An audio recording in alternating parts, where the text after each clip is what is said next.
Railway track पर तेजी से बह रहा पानी। ये तस्वीरें धनबाद के बलियापुर सुरुंगा इलाके की है, जहां लगातार हो रही बारिश ने जनजीवन अस्त व्यस्त कर दिया है।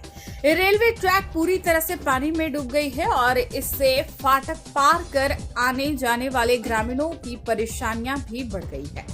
बारिश थमने का नाम नहीं ले रही है और रेल प्रशासन की ओर से भी इस दिशा में अब तक कोई ठोस पहल नहीं हुई है। पूरा रेलवे लाइन डूब चुका है।